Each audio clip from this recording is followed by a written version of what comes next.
Hey everybody, it's Baer from Convince and Convert. Welcome to another episode of Marketing Marvels, where I show you marketing software and tools that I believe you should adopt in your own business. And I am pumped up that our guest on today's show is the one, the only, Tyler Lessard, who is the VP Marketing of one of my favorite technology companies out there, a tool that I actually use all the time in my own business at Convince and Convert. He is with Vidyard. Tyler, welcome to Marketing Marvels. Oh, thank you so much for having me, Jay. It's great to be here and great to have you as a user and a customer. Appreciate that. You know, we've been working on these kind of things together for a long time now, and it's remarkable to me the growth of your business and the addition of all the new features, which we'll look at some of these today on the program. I just feel like you guys have a tiger by the tail over there.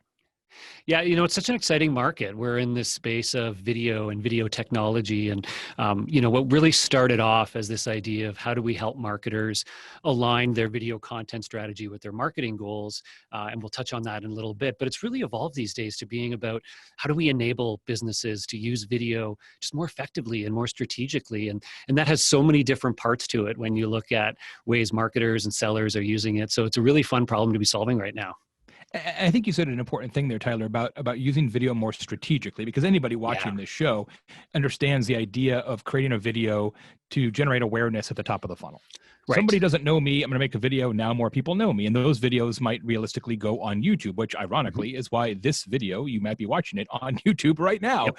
But that's not the whole story. That's not the only game. One of the things that you and I have worked on together in the past is some thought leadership around, look, you have a consideration funnel, whatever your business is. You've got awareness, you've got interest, you've got consideration, you've got trial, you've got purchase, you've got advocacy, all of those 6 steps, whatever you say you have in your business.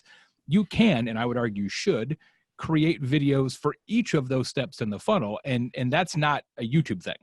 Yeah, no, absolutely. I think the way to think about it these days is that every one of those stages, there is messaging and content and communications that you're doing as part of those stages. And I think traditionally as businesses, we've stepped back and always thought about, hey, that equals text-based emails and written blog posts and static documents. And more now, video is just becoming an expected medium, a natural medium. It's easier to create, which is great for all of us.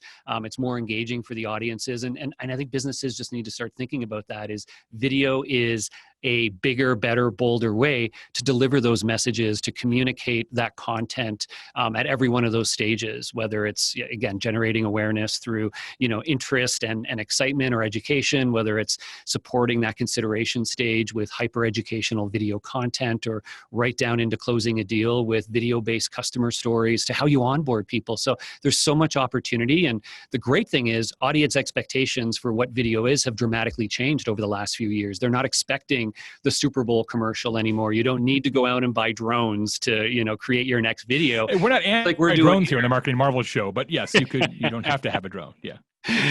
So like things we're doing here, casual, honest, authentic content is really winning throughout the buyer's journey right now. And that's what people need to start thinking about. It was interesting what you said there about this idea of using video when you need to get hyper-specific late in the consideration funnel, right? This is the type of time when typically you would enable your sales team with some sort of really detailed spec sheets or use case scenarios, right, or customer case studies, testimonials, all those kind of things that people have to kind of check that box before they sign off on a contract. Video can be used for all of those things and perhaps more persuasively and effectively. But here's my observation, Tyler, and I presume you agree.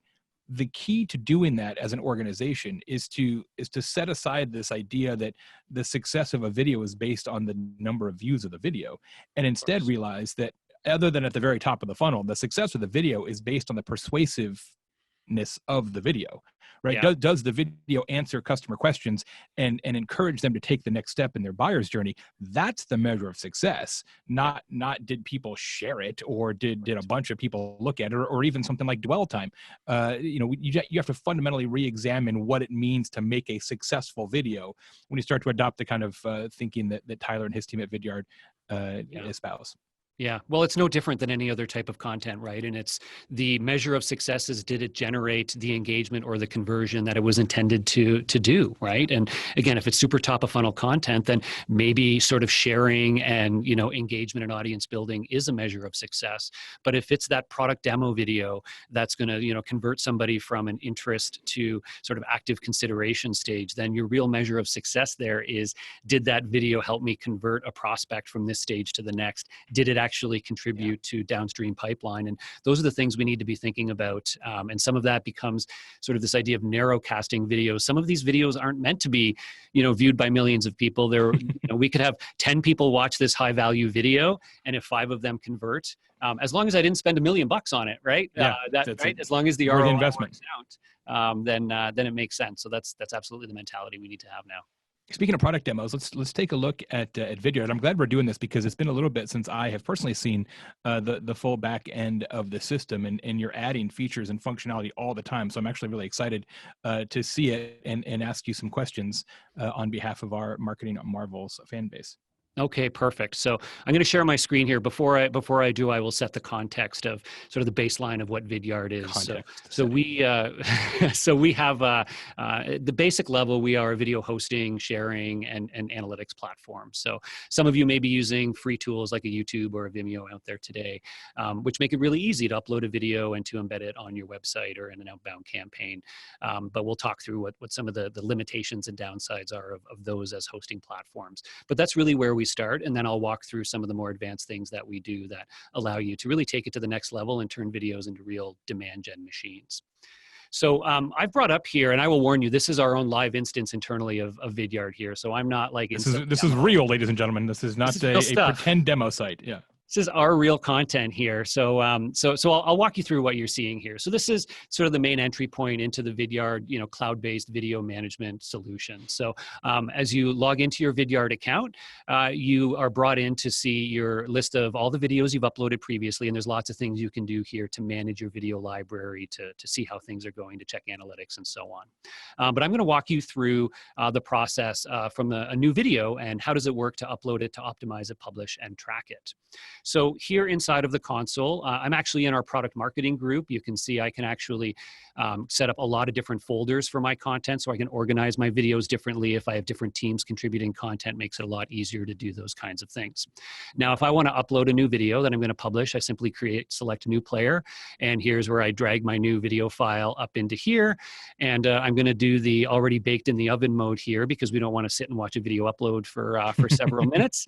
So once your video gets uploaded, we give you a really simple way to manage all of the settings and defaults around that video. So what you would expect with typical content platforms.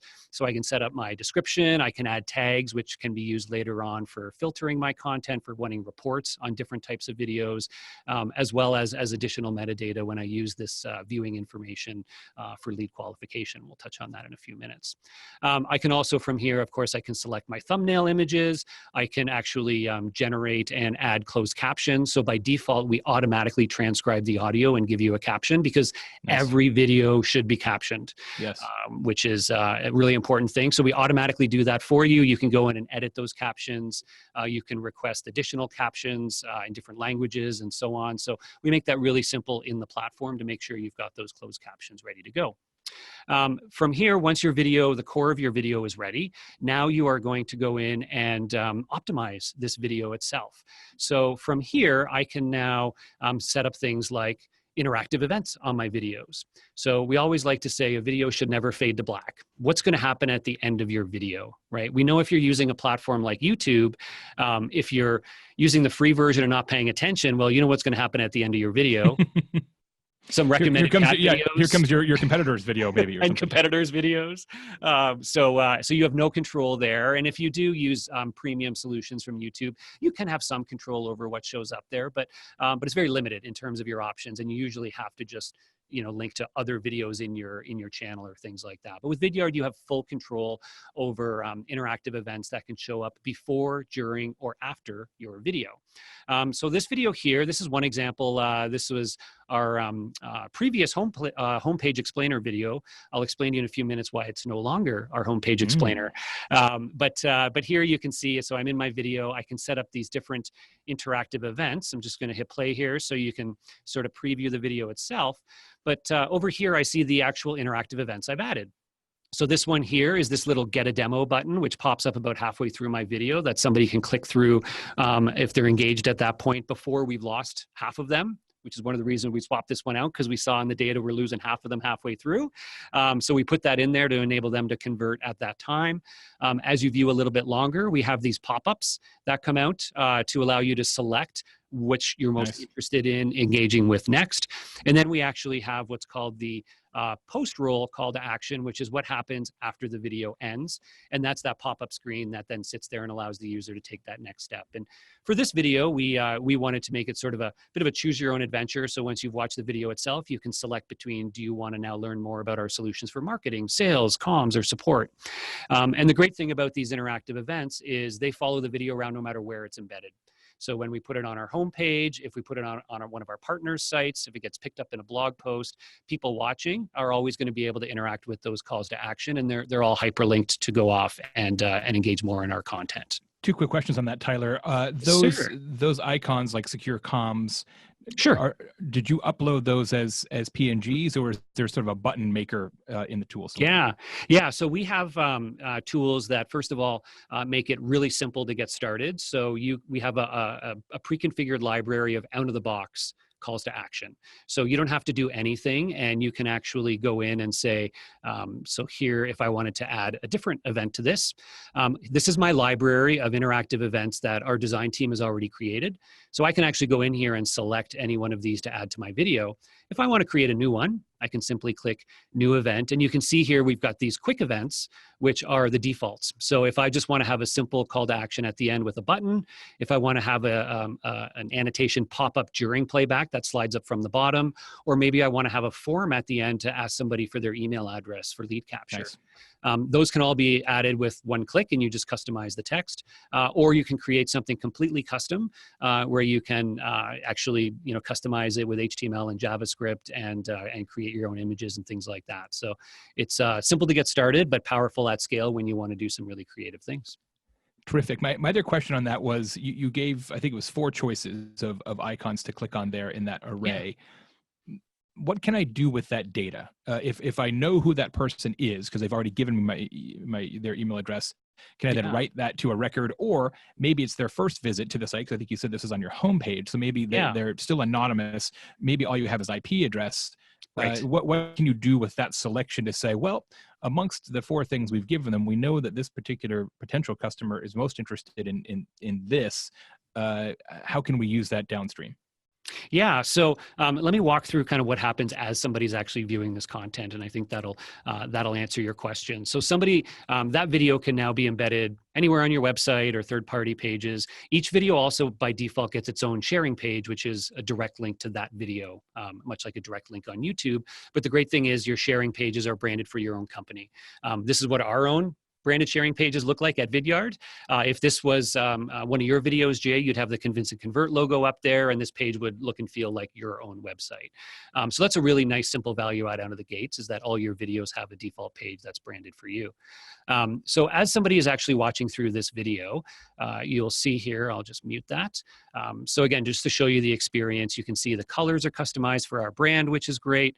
I'll show you one of those calls to action as I'm watching here. This is where the little get a demo is about to pop up right there. So now that's a nice little sort of hoverable. I can click on that. And at the end of the video, as noted, 4 different calls to action come up. Now, what's just happened behind the scenes, because this video has been embedded with Vidyard, is we are actually tracking who's watching that video, how long they're engaging, and then which of those different calls to action did they or didn't they click on. And so if I was a site visitor here, it would now know that I watched the video. I watched the first part for a little bit, then I skipped ahead, and then I skipped ahead to the end, and I watched maybe only 15% of that video. I'm probably not a highly qualified lead at that point. But that data is going to sync back into my contact record. Now, if I am known in their marketing system, they may be using a HubSpot or a Marketo or a Salesforce, that data will get pushed to my lead record. So that information can be used for qualification. It could trigger an action and so on. And it could even go go as far to say, you watch less than half this video, so you go into a separate response that's encouraging you to dive into some other content. So all those things are happening behind the scenes. If I'm an unknown person, because it's my first time to your website or I haven't filled a form, it's going to track that as an anonymous viewer. But every time I come back to your site, it's going to pick up who I am, and it's going to keep building my viewing profile. And once I finally do fill out that form, that HubSpot or Marketo form, all those previous viewing actions are going to go into my record. Flow into the record. Yeah. Yeah. That's great. It's very, very cool. So that's the basics of how that video is now going to play back on your site, which is a good dovetail into the analytics side of things, Jay. So what you actually end up getting with Vidyard is a whole bunch of different analytics on your different videos, as well as your overall library. And what's really important for today's marketers is not just knowing, to your point earlier, the number of views, right? Views are great. And I can actually see here, this is a dashboard for our product marketing group, which is where that last video was. I can see, or that specific video that I just showed you, sorry. So this is live data. I can see over the last 90 days is what I'm reporting on here, that video has been loaded 130,000 times. It had 6,000 views from those loads. From 5,300 unique people. And we know that just about 500 of them were identified. All the rest were anonymous people that have not yet been identified. And you can see here about 30 days ago, or about 15 days ago, we actually swapped a new explainer up onto our homepage. And the reason for that was, if you scroll down here, you see your actual viewer retention, and you see how long people are staying on average and where they're dropping off. And this video had been up on our site for a little while, and we really felt great about the content. But as we kept revisiting this, we're just never satisfied with only 50% engagement, which means, as you get through here, most people aren't getting into the meat, and they're not getting to those calls to action at the end. So this helped us understand that, first of all, we felt this video was a little bit too long. It was just over 2 minutes, and we were trying to cram too much in. Which, let me just stop you right there. How amazing is that, right? Here is an explainer video about a video hosting platform, and it's 2 minutes long, and that's maybe a little too long, right? I mean, isn't that like the state of things right there, right? Like, what we decided to do is replace the explainer video with a TikTok on the homepage, because we needed it to be even shorter. It's wild, right? Like, you and I have had this conversation in other forums. It is crazy. Nobody ever had bad results for making the video too short. Yeah. It's a tough balance, right? Because we want to educate our audience. We've got so many things to tell, but the reality is we really have to respect the time, the energy, and the attention of our audience. And with video, it's such a powerful medium, right? Like we all get that inherently, because it allows you to show, it allows you to tell, it allows you to fuse emotion, it helps you connect in a more personal way, right? I could go on for this whole episode about just why video is such a powerful medium. But at the same time, we have to respect the fact that it is a linear medium, and people are going to start watching. And if they see, like, oh my gosh, this is a 5-minute video, they may choose to tune out simply because they're not willing to invest that time. So we really got to be smart about that. Think about, how do you chunk up your content? But to your point, analytics like this will actually tell you. They'll help you know which videos are too long, maybe which ones are too short, right? 90% of people watching all the way to the end might not actually be a good thing. It might mean that it might tell you can tell a lot bigger of a story there, because people are staying engaged because you're doing something right in that messaging. When you look at a fall off graph like that, a retention chart, do you look at, because I've seen many of these graphs, and I always wonder, it's almost like Google Analytics, like, well, okay, what's good, right? I mean, obviously you want more people to watch till the end. That's pretty self-evident. But do you say, where's the 50% line, or where's the middle of the video line? Like, what is the actual, when you look at these and you do it all day long, like what's how steep of that graph are you like, oh, that's not as steep as I want it to be, or vice versa? Yeah, so we actually produce a benchmark report annually based on all of the videos published through our platform across our entire customer base. So it's hundreds of thousands of videos every year, millions and millions of views. And we actually look at and we analyze for different lengths of videos, what does it look like to be average, above average, and below average in terms of engagement time. And what we found time and time again in our own benchmark is that about 70% retention rate, which means generally speaking, the way you can think of it is about 70% of people make it to the end of your video. 70% of viewers make it all the way to the end. That's like your, more or less your gold standard. Like that's what you want to reach for. And our best performing videos are consistently between 70 to 75% retention. Every once in a while we get that like 80% and we're like high fives all around, like nailed that one. But the reality, and yours is what, 40%, 35% here, something like that? Yeah. And it's a little bit of a yeah. longer one, right? And so it's like, this was, as we looked at this, we say, you know what, this is just not where we think it needs to be. And our new explainer, which is just over a minute long, is about 65% wow. right to the end. Huge difference. Which is much better. So there's lots of things that you can pull from this and learn, which is interesting, and use this data in lots of different ways. Okay. So from here, what I wanted to show you, Jay, is actually, for those of you who are just about to tune out, you're like, I'm not sure where this is going. Hold on, because this is actually the most exciting part. So I now know my average engagement on this, and that's great. So as a marketer, it can help me improve my content. But it's still not like an ebook where I'm like, I know who downloaded or who watched it. So I can't really use the data behind the scenes. But with Vidyard, we help you do that. So if you click on this little see more button, which I'm going to do, but I'm actually going to show you the data from a different video because I don't want to show you public email addresses here. This is an internal video that I sent out recently. And so it's only Vidyard employees that have watched it. Please don't screen grab and spam all my employees. Come on. There's someone at vidyard.com. I like those. That's the best one. Yeah. So this shows you, as I click into that video, this is all the people that were identified viewers, and it shows you what they actually watched in this video. So you can see that Blake up here only watched for the first couple seconds. Green means they watched that part of the video once. Gray means they didn't watch that part of the video, and it's basically a linear scale. So Sydney watched the video all the way to the end, and so on. And as you mentioned, there's actually someone at vidyard.com, which is because we knew their domain, but we didn't have that person individually cookied as a known user, but we knew they were from Vidyard. So later on with reporting, we can include that in sort of account-based data about Vidyard, if you will. You can see this individual down here. Yellow means they watched that portion 2 times, so they went back and watched that spot. So this data is kind of cool to look at, and you can kind of geek out on it on the screen here. But the real purpose is we then take that information and push it directly into your marketing and sales tools.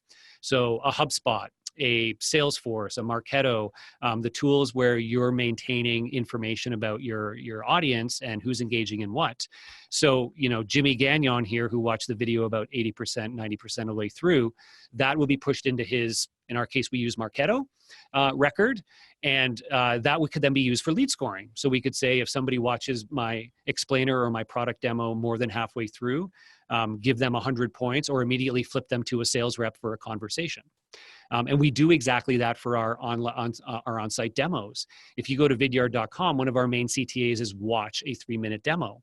And when you watch that demo, if you watch a certain percentage of it, you'll immediately get flipped to a sales rep for follow-up because they know you're qualified, you're engaged, you're educated, and they want to speak with you.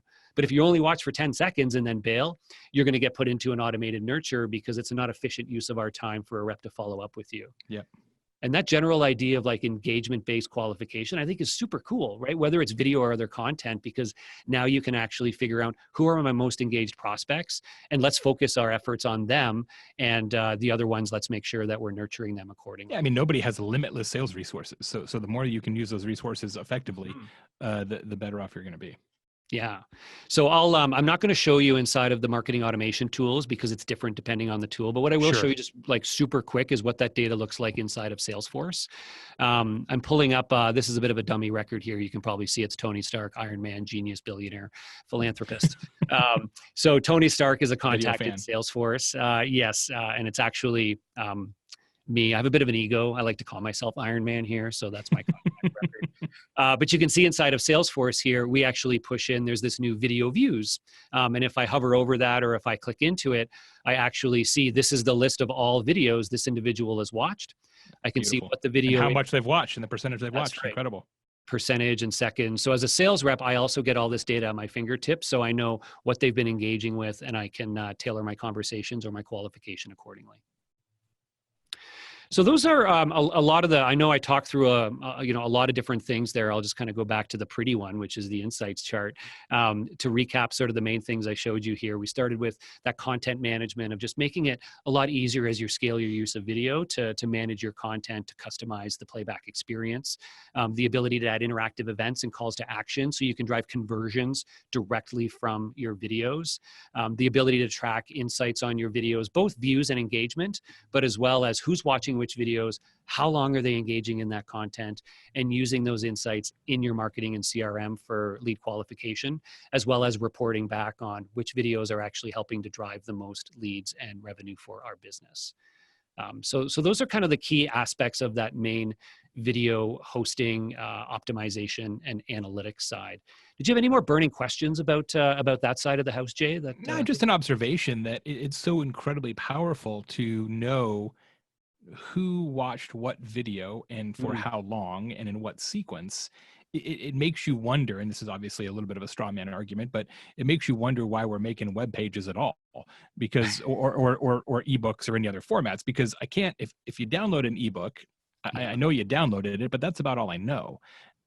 And that's better than knowing nothing. But boy, knowing exactly how far you read the ebook or how long you watched the video is a much better information for your sales team. So it's just got me thinking a little bit about, hey, maybe some things that we don't use video for now, we should use video for in the future, if for no other reason that we get better analytics. But at the same time, not only do we get better analytics, but it's also more persuasive and effective, right? I mean, there's many studies, including some from Vidyard and a lot of other people, that show that head-to-head video is typically more persuasive than any other form of content. And so it's like, well, let's see. It's more persuasive and I learn more.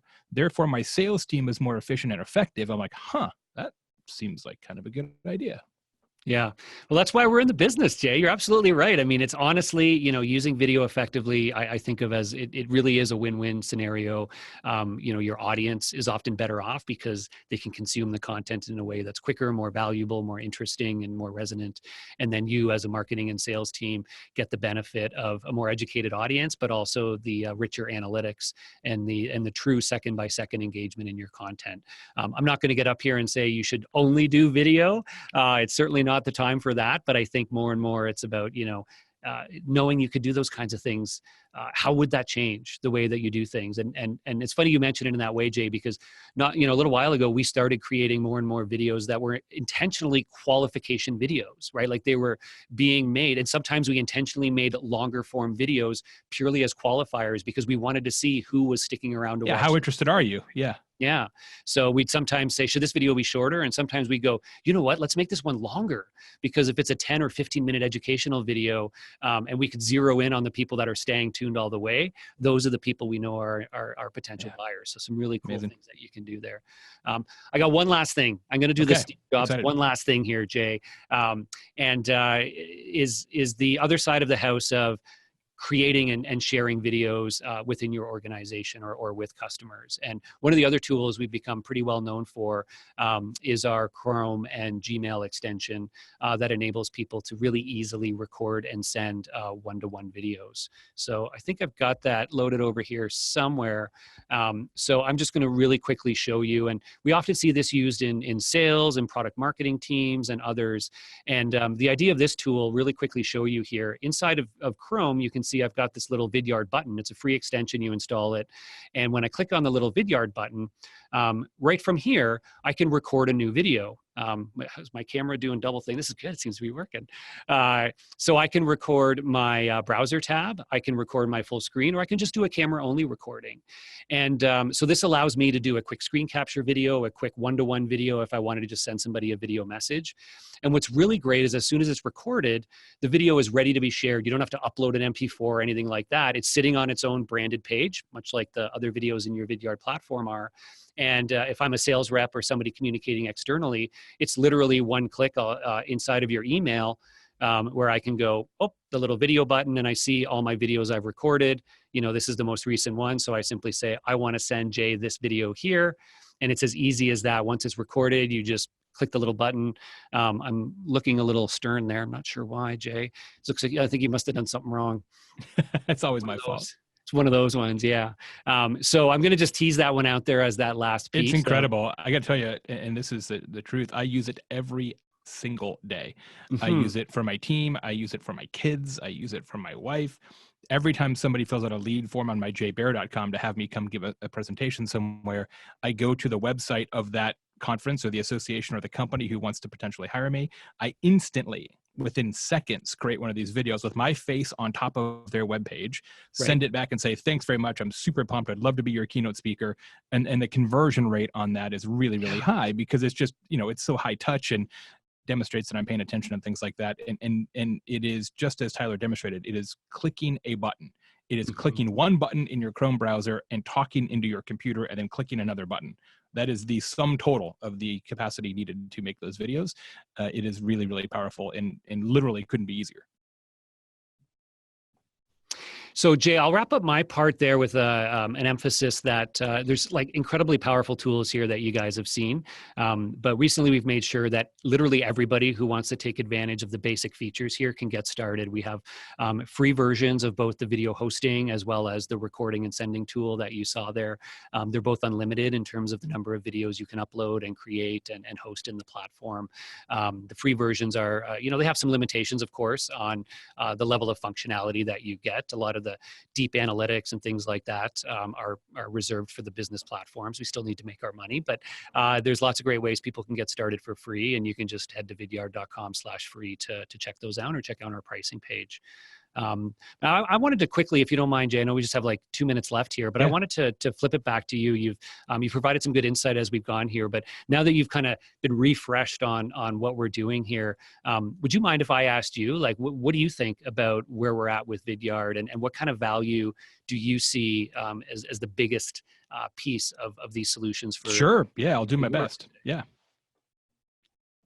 I mean, it's interesting. I think it's incredible that you have a free platform, and I've seen some of those tools in action, and it really is quite robust. So even if you're like, you know what, we're not really ready to write checks to do this, we're still not positive that video is something that we want to be that serious about. The free tools give you a lot of capabilities to really get your feet wet with video throughout the consideration funnel. So I certainly recommend that you go to vidyard.com/free and give it a shot. You'll be really impressed by that. It's nice of Tyler and team to make those available. But I think, Tyler, it's like we were saying a moment ago, what is my instantaneous reaction is that a lot of things that you reflexively don't create video for because you just haven't habitually created video for those things or those use cases or those pieces of information or those circumstances in the past. It's like, well, if it's that easy to create a video and it's that easy to host a video and you get far superior analytics, it really makes me rethink a lot of assumptions that I've had for 30 years as a marketer about what is a video and what is not a video. And instead of saying, okay, well, how we've done this for a long, long time, which is let's look for circumstances where a video might work, maybe we flip the script on that and we say, what are the circumstances where a video isn't the best approach, right? We almost 180-degree difference and say video becomes the default communication modality. And then if for some reason video isn't going to work, we do something else, right? And that's a more of a thought exercise than an actual commandment to Marketing Marvels viewers out there or anybody else. But I think there really is a lot of merit to that, to say, well, what if you could only make videos? What if the only way you could educate, inform, persuade, and create advocacy amongst customers and prospects with video?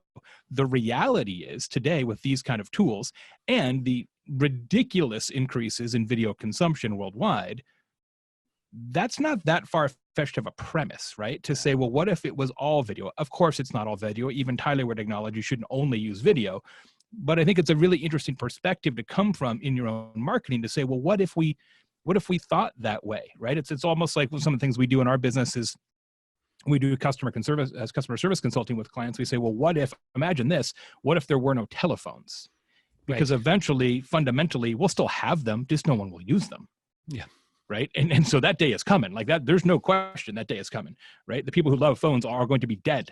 And then what? Right. And we didn't touch on that in this episode of Marketing Marvels, Tyler, but there's also a huge demographic element to this, right? I mean, I have two Yeah. kids, they're both in college, and they don't read stuff, right? They're super smart. They're on college scholarships and all that jazz, but they do not want to. If I say, hey, here's a long article in whatever about whatever, they're like, nope.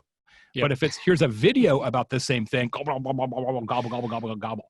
I mean, it's just there's a modality preference there that's rooted in physiology and the amount of screens that you grew up with that is inescapable and inarguable. So today, all you folks out there, younger people, millennials, Gen Z, may not be your target audience, but eventually that will be your target audience regardless of what business you're in. So from my way of thinking as a marketer and a strategist, I'd want to be in front of that curve, not behind it. And to get in front of that curve, that means more videos and more circumstances for more people. I love it, Jay. I'm absolutely agree, and I think just my emphasis on that point is, as you start doing it, like anything, right? It feels unnatural at first. It feels inefficient, but once you get into the habit of it, and to your point, you say, hey, let's plan to include videos, and maybe the video isn't the hero of each of these campaigns. Maybe it starts as a supporting actor, and there's something just simple with the webcam you're recording. But as you do it more and more, and I can be a testament to it here at Vidyard and how we do our things over the last few years. We've just made it habitual, and it becomes so easy, so natural. And frankly, I prefer to record a video now than to write a long form post. Faster. Because once you get good at it, it's faster, it's more interesting. But practice makes perfect, like with anything. So just get going. Amazing. Super excited to have you here, Tyler. Thank you so much for showing us all the amazing new things going on at Vidyard. Folks, don't forget vidyard.com/free. This has been Marketing Marvels from Convince and Convert. Tune into our other shows as well, which are not sadly video, although some of them are. The Talk Trigger show is video, Social Pros podcast, and our new show, Standing Ovation, all about professional speaking. Check those out, convinceandconvert.com/podcast. Tyler, thanks so much for being here. Congratulations on all the success. We'll be watching you. Thank you very much. Take care.